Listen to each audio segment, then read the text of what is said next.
All right, good morning. Welcome to Hardin County Commissioners Court. Today is Tuesday, July 30th, 2024. It is 10 a.m., and we will call this special meeting to order. We do have Commissioner Cooper absent today, but all of the members of the court are present. Everyone will please rise for the invocation. Dear Lord, I want to thank you for today and thank you for all of the men and women that work so hard for Hardin County to make it such a great place and to keep it that way for our current citizens and those who decide to move here to live in the best county in all of Texas. Thank you for all of those who serve, whether it's our county or our country, and continue to bless Hardin County. Amen.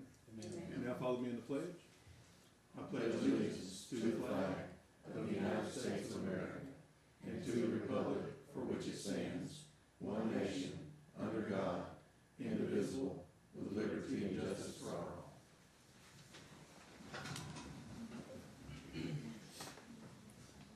Item 3 is a presentation by Mr. Ralph Wallace with Texas County District Retirement System Employer Services concerning Hardin County's 2025 retirement rate with TCDRS. Good morning, Mr. Wallace. Good morning, Judge. Good to see y'all. It's been a while. Yes, sir. I'm going to start off going through this little printed presentation, Okay. just to review the plan for the county. Let's begin. Set this down so I have some room. Let's begin with page 2 of that little presentation. And just to refresh everyone, TCDRS, we're structured a little differently than most of your public pension funds in the country. There's 3 reasons for that. Number 1 is it's a savings-based plan. And what I mean by that is when y'all hire somebody, county, they're starting to put in a percentage out of their paycheck throughout their career. They're saving throughout their career toward retirement, and as they're doing that, the county puts in a percentage of its payroll budget to fund the matching dollars that it's going to give that employee if he or she retires down the road. One of the reasons you see some of these pensions in the country having problems is because a benefit gets calculated based on years of service. They usually look at an average high salary toward the tail end of somebody's career, and they use a multiplier. And some people have learned to figure out a way to game that thing a little bit at the end of their career. They'll take those promotions that they don't want so they can get that salary up, or they'll do a lot of extra overtime. But the way this thing works is That's what we did. it's a savings it's a savings-based plan, so it's a different animal. The second reason has to do with responsible plan funding. And y'all have heard me say this before. There's 3 types of money that goes into the county's plan. I just talked about 2 of them. The employer's contributions, the employees' contributions. Obviously, investment return plays a big role in that. I'll tell you all a little bit more about that here in a moment. And every year when the actuaries take a look at y'all's plan, they look at different things when coming up with that minimum percentage of your payroll budget that they think will fund that plan in a healthy manner for the foreseeable future. And it's designed so that if a county has an unfunded liability, that liability is funded over a 20-year period. That way it doesn't get passed down to the next generation of taxpayers. And another reason you see some pensions get in trouble is because the actuaries tell them, here's what we think you should be sending, and the employer takes a look and says, well, I hear what you're saying, but I'm only going to send you this, and then they wonder why they're having funding problems. Well, with TCDRS, by state statute, that's not just a recommended rate, it's required by state statute. Makes us one of the most conservative in the country when it comes to making sure plans stay funded in a healthy manner.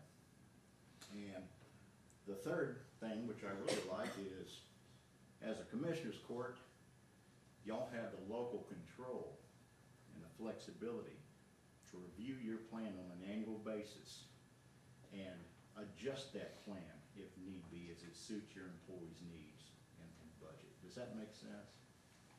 Okay. Moving over to page 3, just to give you all an idea of how much the system has grown over the years. We're now up to 870 employers, so it's thing's been growing quite a bit. I think when I started almost 20 years ago, it was in the 500s. So, serving 380,000 Texans, members and retirees. You know, these are folks that work hard for us, you know, and so it's an honor to serve those people. You know, something that gets looked at quite often when it comes to how well funded you are from a pension standpoint is something called a funded ratio. And basically all that means is how much money an employer has put away toward the benefits its employees have accrued up until now. It's a snapshot for an employer or a county to look at to see how well funded they are at this point in time. The aggregate across the system is about 89%. Most bond rating agencies like Fitch or S&P will say that plans like y'all's, if they're 80% funded or better, they're in good shape. You know, it's funny, I've had this question asked to me a couple of times over the years, and that question is, well, Ralph, how much is this going to end up costing us when it's all said and done? And my answer is always, well, if you know when that, you can tell me when that last retiree gets that last retirement check, I'll tell you all exactly how much it's going to cost. You know? Just so y'all know, Hardin County, y'all are going into next year 92% funded. Nice. Yeah, Can I say something? you bet. So when I got on the court, I think we were 78 or 79% funded. Might have been a So- little less than that, actually. Yeah. So just for the employees to know that we've gone from the 70s to 92%. That's quite an accomplishment. Yes, sir. Thank you, Ralph. You bet. Moving over to page 3, speaking of investments. And once again, some of this is a refresher for y'all, but our investment philosophy is a long haul philosophy. Your average TCD member is going to put in about 18 years before retiring, and your average retiree is retired about 20 years. And so that's a 30-plus year horizon, and that our investment philosophy is a 30-plus year investment philosophy. Our long-term goal is 7.5%. And we've been doing about 7.6 over the last 30 years. You know, you'll have up and down years in between, but it's a marathon philosophy. It's not a knee-jerk day trading philosophy for the retirement system. And so we've been doing what we're supposed to do. Once again, I get asked, well, what's going to happen next year, Ralph? Well, if I knew that, I wouldn't be standing here in front of you all. I'd be on my island somewhere right now. Moving over to page 5. As far as annual returns, this just gives you all an idea of what our annual returns have been doing for the last 20 years or so. And if you take a look, there's a shaded area there. And the way our investment folks have money allocated for returns, they have it allocated in a way to where they expect to do greater or less by plus 20% or minus 4% in a given year. So with the exception of the Great Recession, y'all remember that? It was during the housing crisis. Back in 08, yeah, where we were minus 29%, and then the big recovery, the year after, we were plus 26%. It's been pretty much staying in that risk band, so once again, it's doing what it's supposed to do. Moving over to page 6, let's talk about the county's benefit levels. So y'all have your folks putting in 7% out of their paycheck each month. And if they retire, the county's promising them a 200% match, or a $2 for every dollar the employee puts in at retirement. Your past courts shows the vesting and the eligibilities, and y'all have an 8-year vest. So that basically just means somebody has to get 8 years in here to earn that right to retire down the road. Doesn't necessarily mean they're eligible. But they got to have that 8 years in. And, you know, if y'all hired somebody at age 30, for example, at Road and Bridge, and they left at 38, well, they haven't met their retirement as they leave that money in and they don't pull it out, the clock continues to tick even though they left the county, and they can hit one of those eligibilities later and get a monthly benefit. Now, obviously, their benefit's not gonna be as good as a career employee at the county, but that's the key. And the key, and I wanna, since everybody's here, I wanna make a point. It doesn't matter if somebody's been working for the county for 5 years or 30 years. If you quit and you pull your money out in a lump sum, your contributions, you've lost that right to get the matching money. So I tell our members all the time, hey, unless you have to have that money, you know, why would you do that? And number one, even if you're not vested, who's to say you're not gonna come back to work for the county? Or maybe go to work for the appraisal district, because that time gets shared, you know, and become vested. Worst case scenario is you got a savings account that gets you 7%. So unless you need that money, why pull it out? You know? So that's the vesting, the 3 eligibilities here for the county. And it doesn't matter which one of those 3 they hit, they gotta be vested. The first way is age 60. The second is what is called the rule of 75. It just means your age plus your years of service has to equal 75. So if I'm 50 and I've been here 25 years, you know, do the math on that. And the third way is just to be 30 years at any age. And, you know, so for that 30 years at any age, once again, I'll use a road and bridge. Let's say you hire somebody at 18 and they put in 30 years. Well, they'll be eligible at 48. Is that 48? Am I doing enough math? Yeah, but like I said a while ago, being this is a cash-based plan or a savings-based plan, you can be eligible all you want to, but you may not be able to afford to retire at that age. You know, I'll give you all myself as an example. I became eligible 2 years ago, and by the way, I think you got one more year to go. Yeah. Yeah, but I became eligible 2 years ago, and I still have a kid that's a senior in college. I'm not going anywhere yet. I gotta get him off my payroll at least, so. Myself as an example there for you. The next thing is group term life insurance. Now, the county, in every county in the system, y'all have a built-in survivor benefit. The way that works is, if you have an employee that passes away on you, and that employee has less than 4 years at the county, then the beneficiary would just get a lump sum refund of what the employee had been putting into the retirement plan. There'd be no matching money coming from the county. But if you had a 4+ year employee pass away on you, then the beneficiary can take a lifetime payout for him or herself. That would include the matching money that the county had been putting away for that employee up until that point in time. Okay, so that's built into this plan. Now, y'all are funding some additional, what I like to say, peace of mind for your employees, because y'all are providing group term life insurance. And that doesn't have a time limit on it. So if y'all have an active employee pass away on you, then the beneficiary would get an amount equal to 1 time the annual salary for that group term life deal. Okay. Moving over to page 7, some demographic information on your folks. The average age of your employees here is 49, according to what we're seeing every year. The average length of service is 11 years.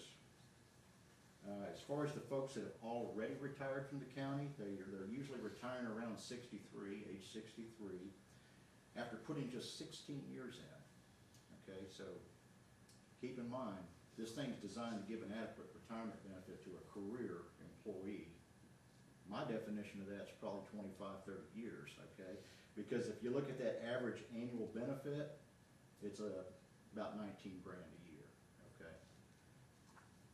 But while we're on that point, moving over to page 8, take a look at that bar graph. Generally, your employees are going to have 3 sources of retirement income. They're going to have their TCD benefit, Social Security, don't laugh at me, they're going to payroll on that, okay? And any personal retirement savings and investments, like an IRA or maybe a 401k from a previous employer. And most financial advisors or planners will tell you these days to put away enough money while you're working throughout your entire career to be able to replace somewhere in the neighborhood of about 70 to 100% of your final salary to sustain you in retirement. They call it a salary replacement ratio. And so what y'all are looking at there with that bar graph is how much somebody's TCD benefit would replace of their final salary after they leave from working so many years. So if you remember what I said a while ago, y'all's average length of service before retirement is 16 years. So somebody that puts in 16 years maybe is looking at replacing about a little over 35% of their final salary from their TCD benefit, whereas your 25 and your 30-year employees looking at what, 67 to 85%. So that goes back to that career employee that I was talking about a while ago.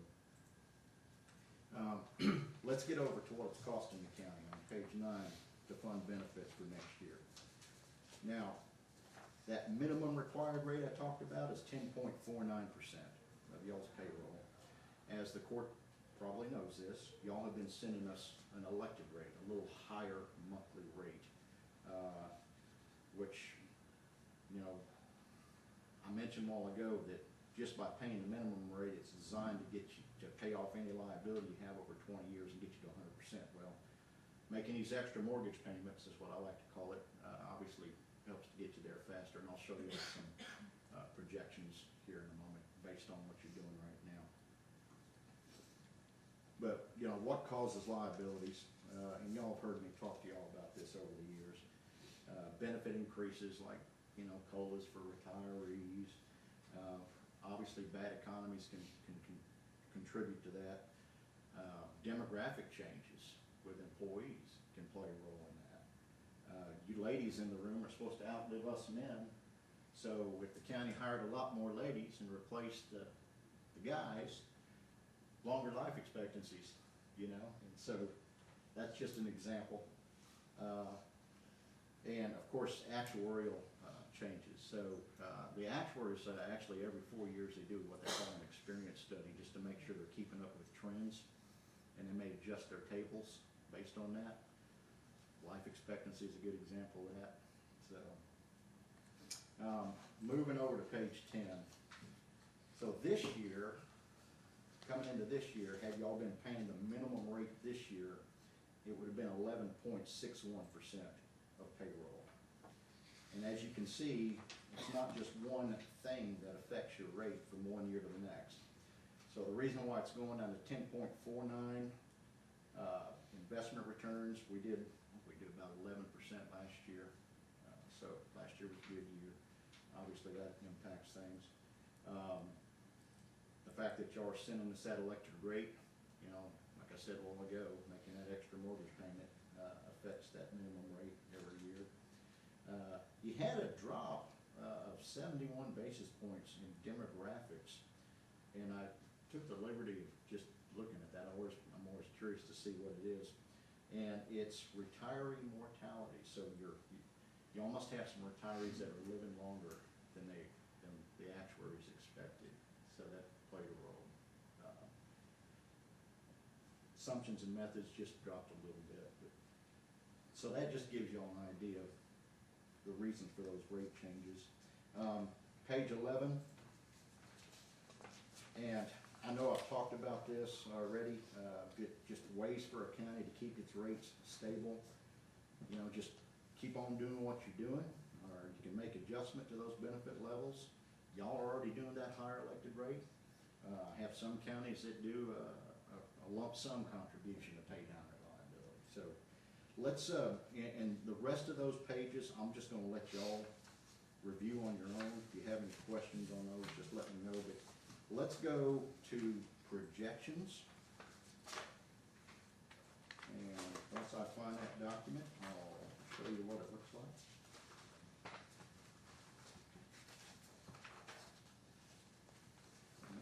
here somewhere.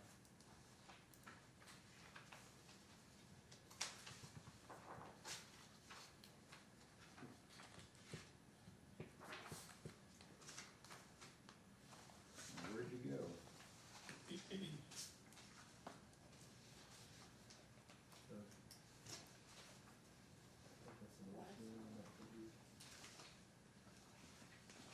Okay, for some reason, I thought I made a copy of that, but I didn't. Y'all have a copy of it, don't you? Yeah, Which one is it? We're looking for? Last page. it's, look at page 3 in, 4. You've got the rate projections and you've got the assets and liability projections.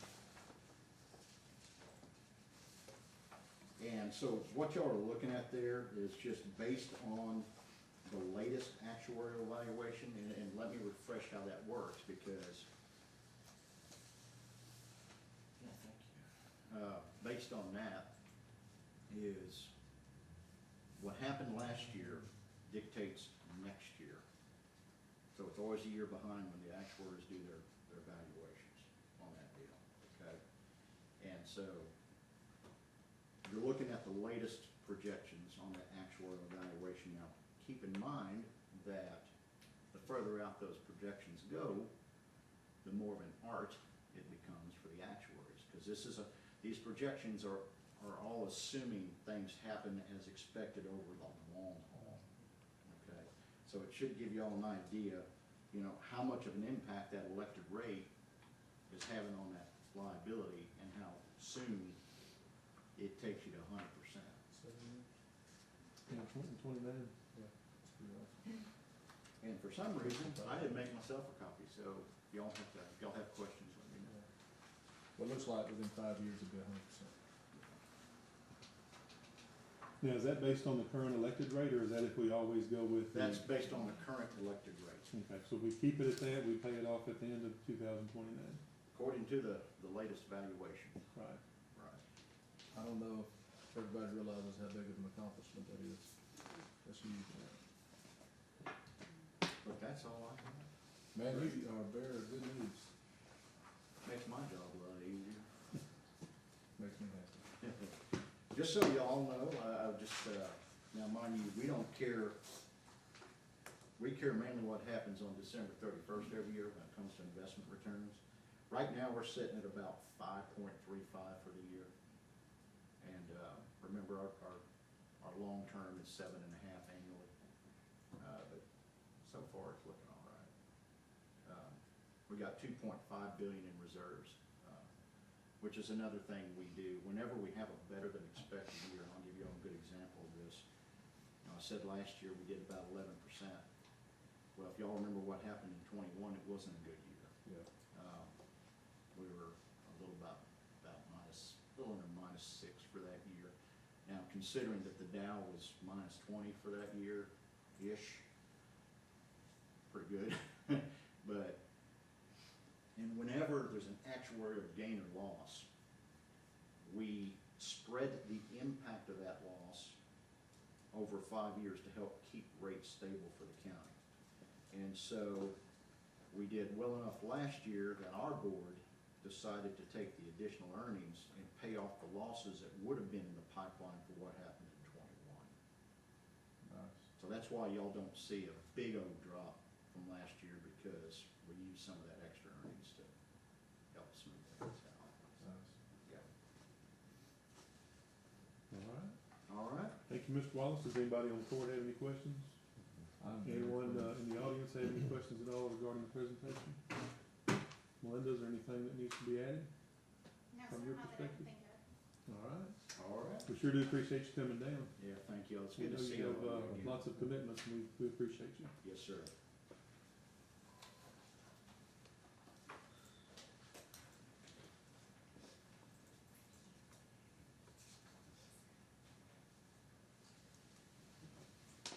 All right, next item is number 4. Consider taking action to set the 2025 TCDRS retirement rate as requested by Mrs. Melinda Harrington. And as you heard Mr. Wallace say, we've been contributing more than is necessary. The required rate is the 10.49%. If we stick with the elected rate, that's 15.31%.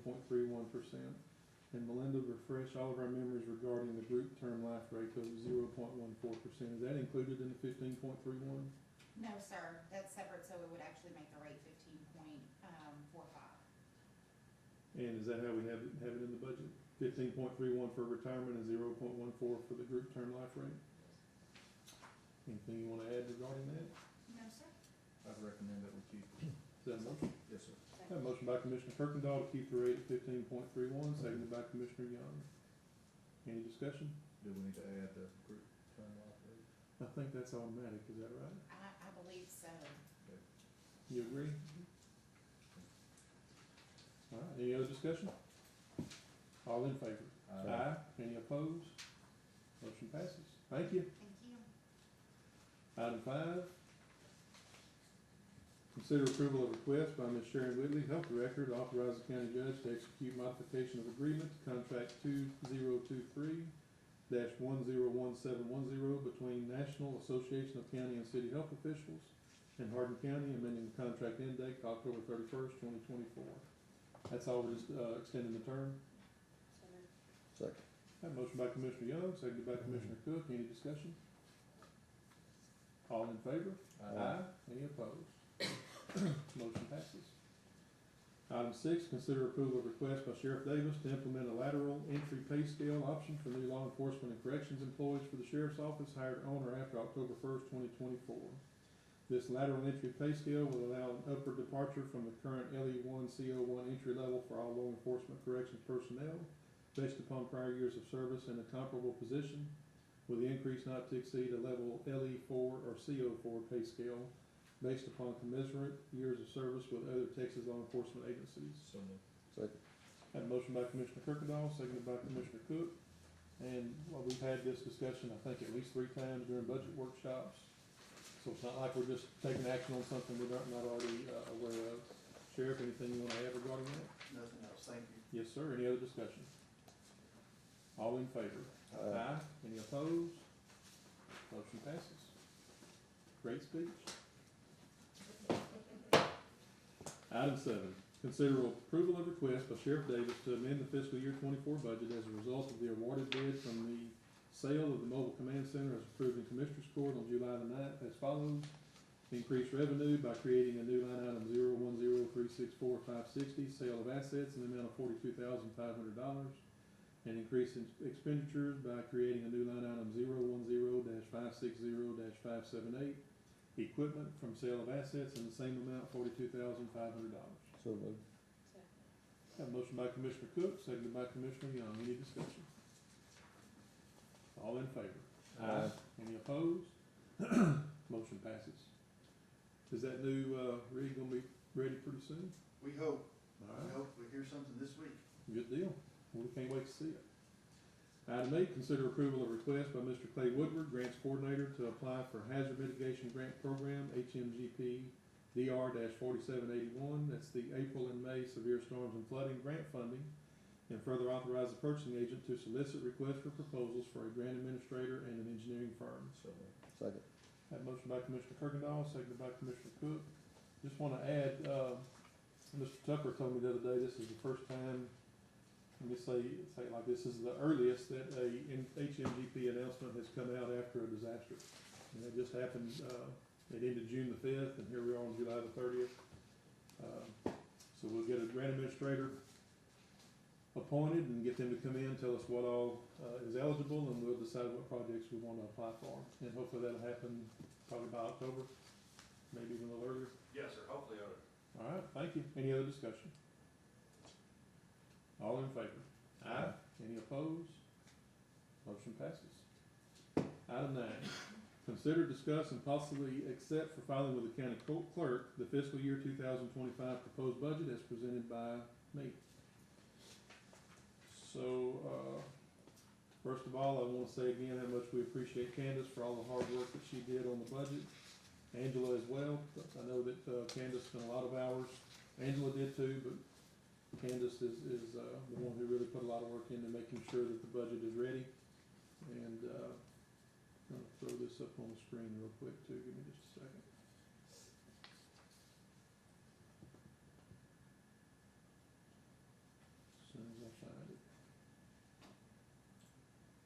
see here. All right.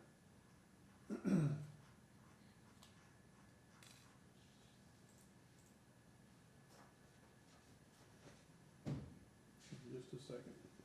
I'm just gonna go over a few sheets.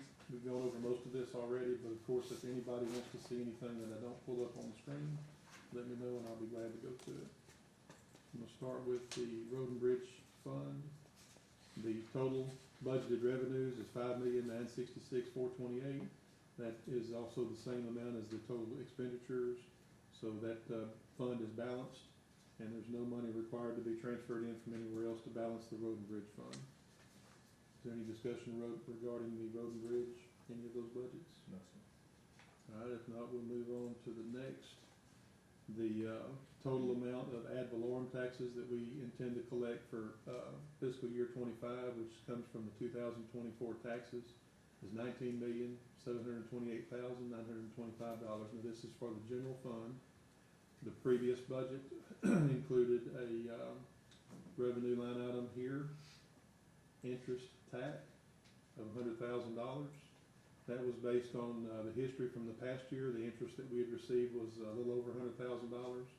Candace informed me that that money normally comes in and goes right back out, but due to the enormous amount of refunds that Ms. Cook had to handle this year, that money sat there for a little while and collected interest. Long story short, Candace said I needed to reduce that back down to $5,000, and I did. So that's a change that has taken place that was not in the proposed budget that we discussed a couple of weeks ago. Moving along here, I also made some changes in the Commissioners Court budget. I increased the autopsies line item. It was, it's not showing up in here. It was 110 last year. Didn't we increase that a little bit? Let me make sure I'm looking at the right one. Yeah, it's the one you sent me last night. Anyway, it's 110,000. We'll see if it needs to be adjusted anymore. What was the next line item that we adjusted? Health insurance retired. 304? Yep. Yeah, so we increased that to 90,000. The next one is the pauper expenses. Right here, we increased that from 90,000 to 100. And then the insurance, general liability, we only increased that by about 1,500, 1,545, I believe. And then, let's see, there should be one other. Contingency general.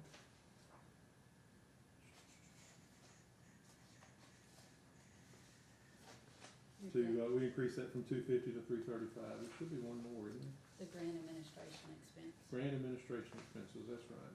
Increased that to 250,000. And again, that's because we have that large 23.8 million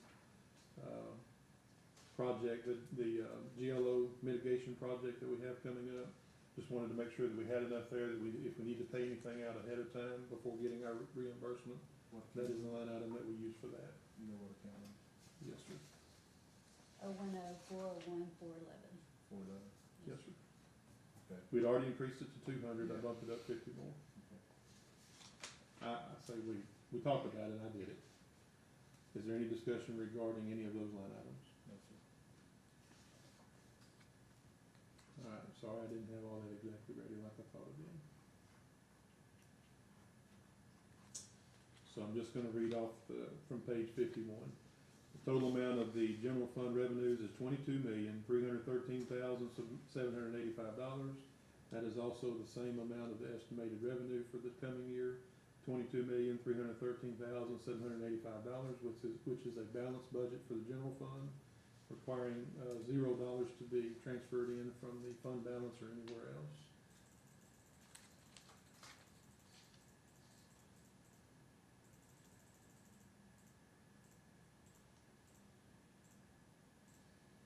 Which is right here. Does anybody want to see their budget or any other particular budget in the general fund that would like to go over anything? Tony said she's very happy with hers, right? Okay, sir. All right, anybody else? Move we adopt the proposed budget. You wanna go over these last few pages before we do that? Sure. All right. The jury fund. The total amount of the jury fund revenue is $957,324, and that is the same amount of the expenditures for that fund. Here? Nope. Here. So again, that's a balanced budget in the jury fund. And then the last fund is the interest and sinking fund, which is our debt services. Total amount is $288,015, which is a reduction. And I guess that's because the interest is going down on the annex building. When is it paid off? Is it 26? 26, almost there. So again, another balanced budget in the interest and sinking fund. Behind that, I gave you all of the wages pages. And once this is all completed today, I'll send this out to everybody before I file it with the clerk, or once it's filed with the clerk, I'll send it out to everybody. And it may not happen today, but it will happen by tomorrow, I think. Right, Candace? Okay. Today or tomorrow, I'll get it filed with the clerk. Hopefully today, but if not, it'll be tomorrow. We did include the pay scale for the longevity pay, along with Candace kind of put a longevity pay worksheet together that just shows how much longevity pay is going out to each department. And I just want to commend the court and all of the elected officials and department heads. Melinda and Candace once again put a lot of work into getting this longevity pay presentation put together. And the fact that everybody worked together to make sure that we got that done this year, I just want to thank everybody again for that. And I have a motion on the floor by Commissioner Kirkendall to accept the proposed budget as presented, seconded by Commissioner Young. Any other discussion? Is there anything at all that anybody else wanted to see before we do that? All right, all in favor? Aye. Any opposed? Motion passes. Then, I don't know how to, let's see, I should do it like this. Maybe. Tax rate worksheet.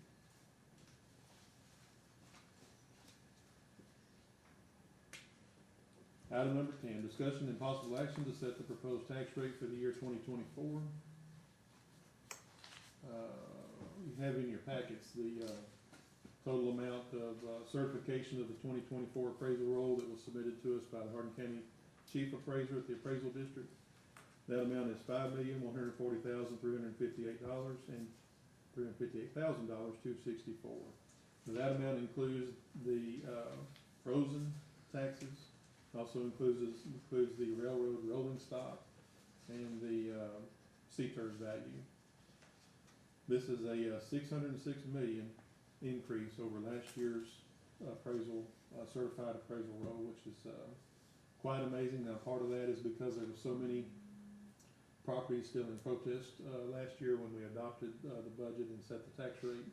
So a lot of that came from there, but a lot of it is new growth. It's also the minerals. I think there was a good increase in minerals over the past year. We have some commercial increase as well. Quite a few, but I think probably one of our largest increases was the CLR, where they bought that property, Louisiana Pacific property. I'm not sure if that made it on this tax roll, but I would think it did. It should have. And so quite a bit of an increase there. Long story short, we have our worksheet here, and that was presented to us yesterday by Ms. Cook, the tax assessor collector. She and her staff, and I know Steve assisted with getting all of the data entered, and it's not just the information that comes from the appraisal district that I just went over regarding the certified values, but there's quite a bit of data that goes into there. I know they require data from the auditor that they received and input into their software program. Other information such as the outstanding lawsuits that the appraisal district has, it's quite an undertaking, and they did all of that in 2 days' time, Friday and yesterday. The voter approval rate is 0.525172. That is the highest tax rate that we could adopt without going out for an election. However, the tax rate that is needed to fund the budget is the no new revenue tax rate. It used to be called the effective tax rate, which we've adopted a few times over the years, but not recently, since all the changes with the legislature. But this year we can adopt the no new revenue tax rate, which is 0.502473 per $100 valuation. And it is my recommendation that is the proposed rate that we should set, and it does fund the budget that I just went over with everyone. Second. I have a motion by Judge McDaniel to set the proposed tax rate at 0.502473 per $100 valuation, seconded by Commissioner Kirkendall. Any discussion? Are you gonna do a record vote? Yes, ma'am, thank you. Thanks for that reminder. Any other discussion? All right, all in favor, we'll start with Commissioner Kirkendall, yes or no? Yes. Have a yes from Commissioner Kirkendall, I vote yes. Commissioner Young? Yes. And Commissioner Cook? Yes. And let the record show that Commissioner Cooper is absent for this vote, but, yeah, I have talked to him, he said he would be in favor of the no new revenue rate. Any other discussion? All right, motion passes unanimously. Number 11, setting a public hearing to receive comments from citizens of Hardin County to discuss abandoning a portion of a 50-foot undeveloped roadway between Block 22 and Block 23 of the William Lee subdivision located in Precinct 3 as requested by Samantha Donato and Caddo Sustainable Timberlands, also known as Crown Pine Timber. This was requested by Commissioner Young. We're gonna have some public hearings on the 27th regarding the budget and the tax rate. Do you wanna do it then, or do you wanna do it sooner?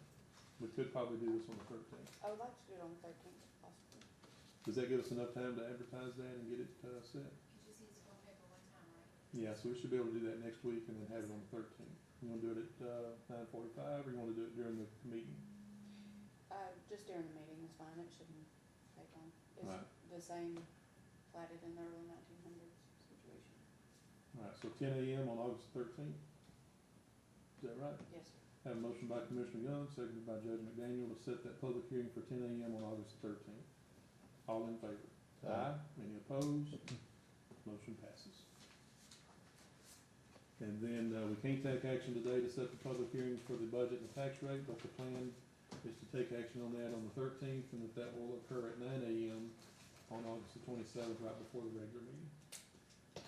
So that gets the word out, but we'll take action officially to set that at our next regular meeting, and then those notices will go out, that week. Have our last item, number 12, discussion on any other non-agenda item without taking action, including reports from elected officials and department heads or announcements which may be of interest to the public. Does anybody have anything that they want to discuss? Judge, I just want to commend yourself as a budget officer and the auditing department, all the elected officials who work together, Shirley's office, to do the budget and the tax rate. It's always a lot of hard work right here in the summertime, and this is some of the best news we've received regarding retirement, the budget, tax rate, and all that in a long time. I'll say that. Thank you very much, appreciate it. Ms. Sharon, I don't mean to put you on the spot, but I'm gonna put you on the spot. This weekend had the Gift of Life, the colon cancer screening, and would you tell everyone how that went?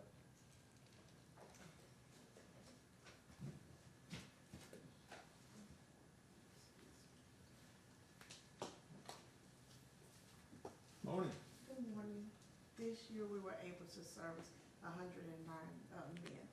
This is our second year doing the program. Last year we did 84, 86, but it was in the 80s. So this year was a big success. We worked very hard with the Gift of Life and the volunteers. I forgot how many volunteers we had, but we had a lot of volunteers this year, and we were able to give out a lot of incentives for them to come back. Jason's Deli also donated. They gave out a $25 gift card to everybody that was seen. They served breakfast and lunch, and HEB also gave out some food. Wow, great, that's really good. I know there was a lot of concern because the DRC is still open over there. Was that a big hassle? No, it wasn't. We were Well, able thank y'all to for work working around together. that. Hopefully they won't still be there this time next year. Yes, well, we probably have to move it next year because it was a lot, and hopefully each year to continue to grow. Good deal. You know, we get the safe room built, it'll be a great place. That'd be a good place for it. Can you get it built by next July? I would love to have it. Thank you for your Thanks. support. Thanks, Commissioner Cook. Anything further? Move adjourned. Second. Have a motion by Commissioner Kirkendall to adjourn, seconded by Commissioner Young. All in favor? Aye. We are adjourned. Man.